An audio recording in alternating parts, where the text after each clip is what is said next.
Kunaka kana kuipa kwemunhu kunozobuda vanodura vanozvireva kuzozvitaura afa.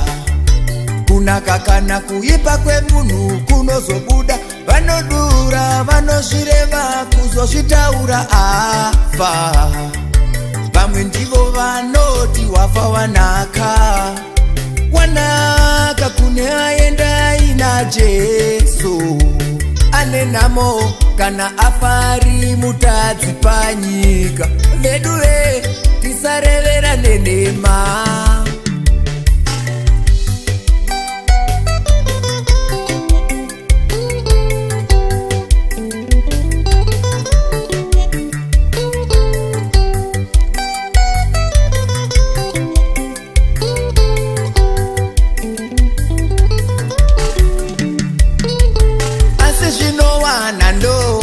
Kana ukafa nasi usina Jesu pamoyo.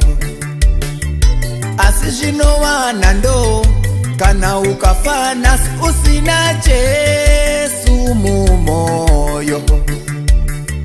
Vakomana vasikana ngatitsvake chiso chake tichiri panguva yenyasha.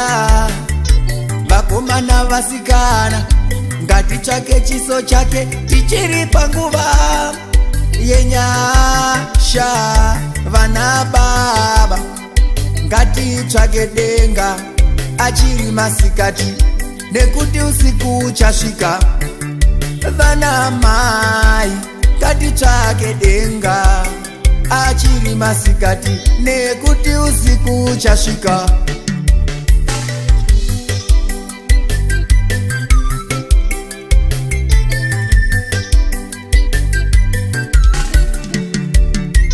Shamaridza unonyara kugamuchira Jesu. Ko dzikasara dzichitendeuka iwe wafa.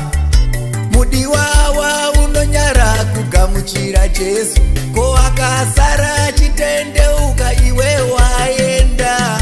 Oti nekuda kwerufu rwamambo Hosiya ndakamuona Mwari ndakamuziva Jesu. Oti nekuda kwerufu rwamambo Hosiya ndakamuona Mwari ndakamuziva Jesu. Oti nekuda kwerufu rwamambo Hosiya ndakamuona Mwari ndakamuziva Jesu. Chakai Jehovha achawanikwa. Danai kwari achiri pedyo. Tsvakai Jehovha achawanikwa. Danai kwari iye achiri pedyo.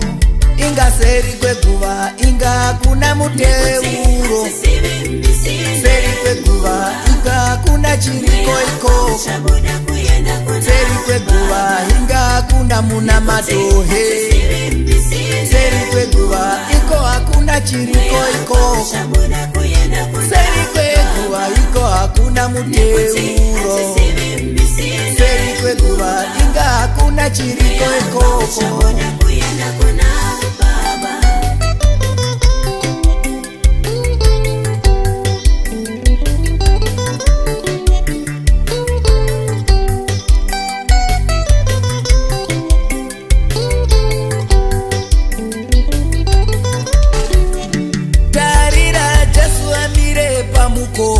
Ari kugogodza anodana zarura apinde.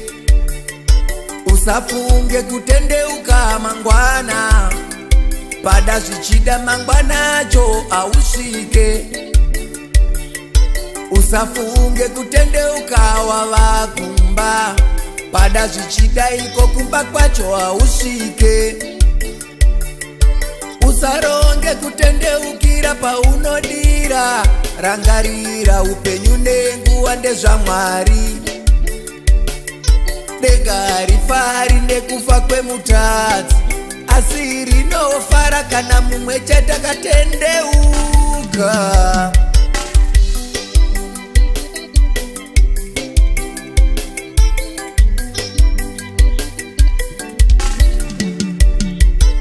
Iyo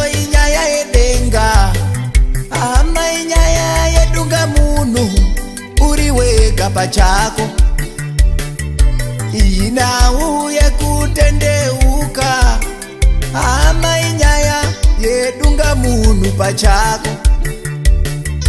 Iyi nhau yekutendeuka, hama inyaya yako mbune kuzvinzvera moyo. Tsvakai Jehovha achawanikwa, danai kwaari iye achiri pedyo. Ingaseri kweguva inga kuna muteuro, seri kweguva inga kuna chiriko iko, seri kweguva inga kuna muna matohe, seri kweguva iko hakuna chiriko iko, seri kweguva iko hakuna muteuro, seri kweguva inga hakuna chiriko iko.